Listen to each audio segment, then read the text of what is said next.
ang kumikerang snabera na si Criza Alexis Cruz. Musta kayo? May problema ba kayo sa pag-edit or paggawa ng movie nyo? Kailangan mapanood nyo to. Kasi, didiscuss natin ngayon ay ang Final Cut Pro X Pinoy version. I'm just a little bit caught in the middle. Life is a maze and love is a riddle. I don't know where to go, can't do it alone. Uy, Quincy, may kikwento ako sa'yo. Ano? Alam ko sa Tagagala bukas. Uy, ano ba problema?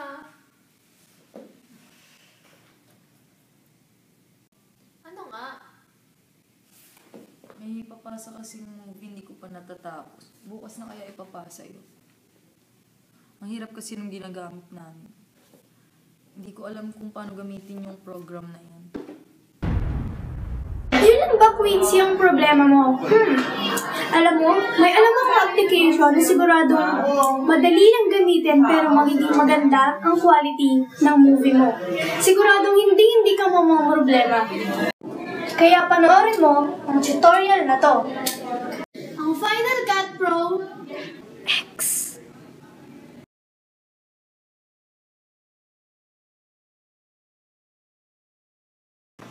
So, maganda sa Final Cut Pro kasi user-friendly siya. So, ito, isa na. May 3 main parts ang Final Cut Pro. Ito, yung library. Ito, yung dito nagpe-play. Anong tawag dito? Ayun yung player. Tapos ito yung timeline. So, mag-import ka ng files. Yan. Import.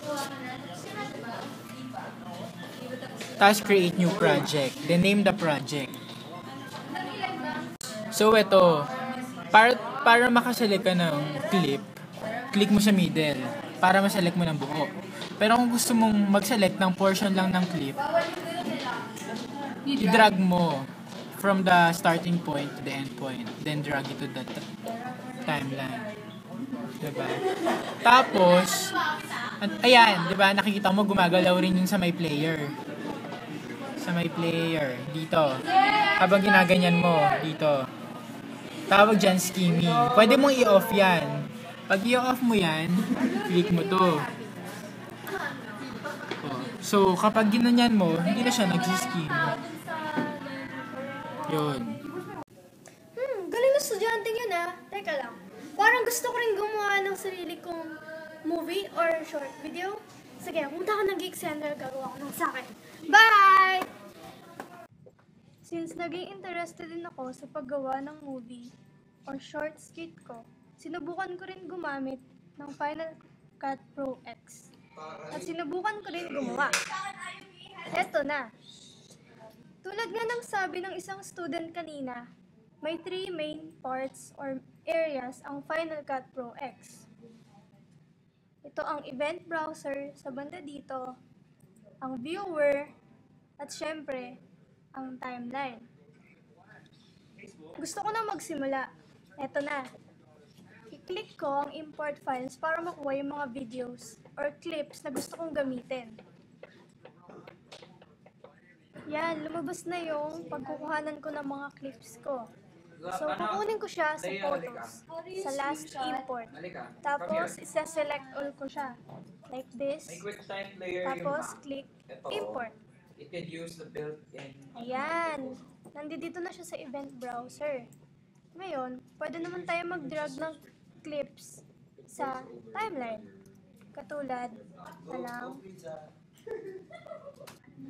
So, ito na yung mga clips. Maglalagay na ako ng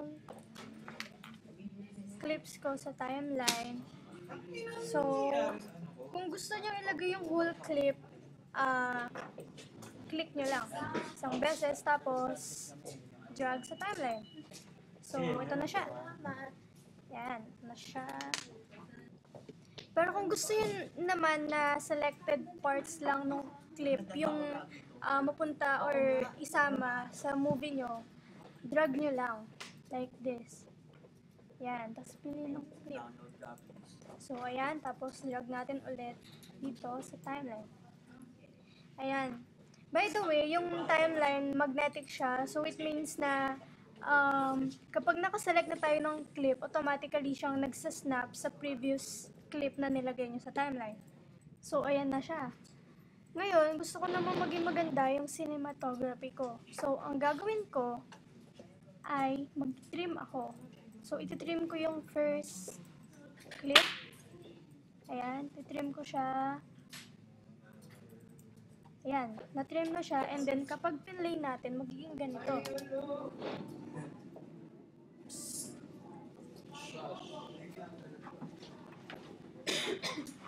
See?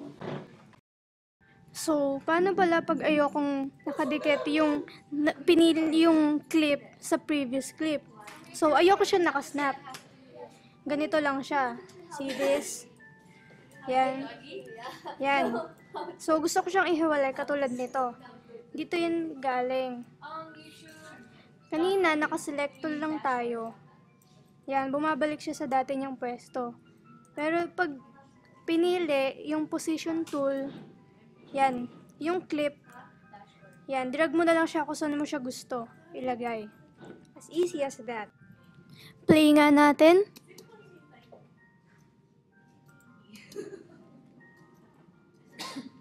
O, diba? Nagkahiwalay na sila, hindi na siya nakasnap. Para hindi rin kayo mahirapan, meron din palang keyboard shortcut, ang skimming. Just press S to turn it on or S din para i-off. Yun lang. Para naman sa pag-play ng clip, just press L to play it forward. Tulad nito.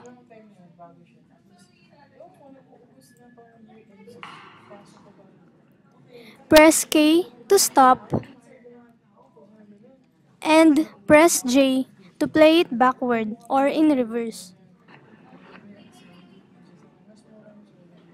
Yan. So far, ito pa lang yung nagagawa ko. Kasi ginawa ko, since wala pa yung luma ko, magbigay ko kasi sa atin. Ginawa ko yung buong director. At plan ko rin na lagyan siya ng background song. Nakapit yung playlist para register yung sa luma ko. Yun, luma na. Parang pwede mo yung vibe kasi signature.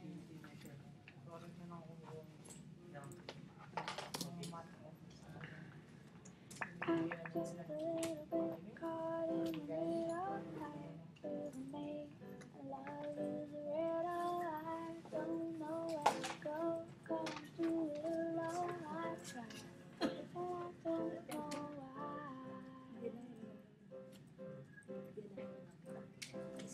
Slow it down, make it stop.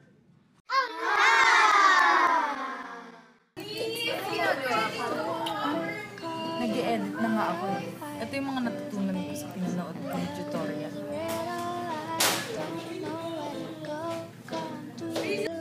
Wow naman, Quincy! Yan, binabati kita.